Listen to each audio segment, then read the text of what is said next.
السلام علیکم دوستوں، کبھی آپ کو ایسا محسوس ہوا کہ آپ کی دعائیں قبول نہیں ہو رہی، اور کبھی آپ نے یہ سوچا کہ وہ دعا کے کون سے خاص لمحات ہیں جب اللہ رب العزت اپنے بندوں کی پکار فوراً سنتا ہے؟ آج ہم آپ کو دعا کے بہترین اوقات بتائیں گے جب اللہ رب العزت اپنے بندوں کی پکار فوراً سنتا ہے۔ رات کی آخری پہر جب دنیا خواب خرگوش میں ہوتی ہے، اللہ تعالیٰ اپنے بندوں کے قریب ہوتا ہے۔ تہجد کے وقت مانگی گئی دعا کو اللہ تعالیٰ رب العزت کبھی رد نہیں کرتا اور فرماتا ہے کہ یہ وہ وقت ہے جب اللہ خود پکارتا ہے کوئی مجھ سے مانگنے والا، میں اس کی دعا قبول کروں گا۔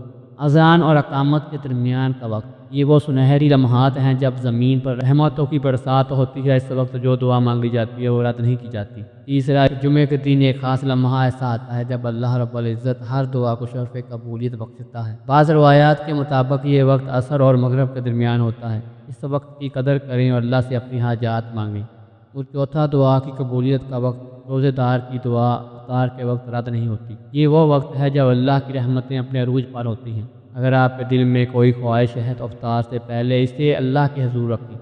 اور پانچواں، یہ ایک ایسی دعا ہے جو کبھی رد نہیں ہوتی، والدین کی دعا۔ اگر آپ چاہتے ہیں کہ آپ کی زندگی میں کامیابیاں آئیں تو والدین کی دعائیں لیں، کیونکہ یہ دعا سیدھی عرش تک پہنچتی ہے۔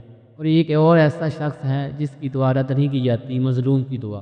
جو ظلم سہ کر اللہ کو پکارتا ہے، اس کی دعا اللہ تعالیٰ فوراً سنتا ہے۔ اگر کسی پر ظلم ہوا ہو تو اس کی عرش تک پہنچتی ہے اور اللہ اسے بے جواب نہیں چھوڑتا۔ تو دوستو، اللہ کے دربار میں دیر ہو سکتی ہے مگر اندھیر نہیں۔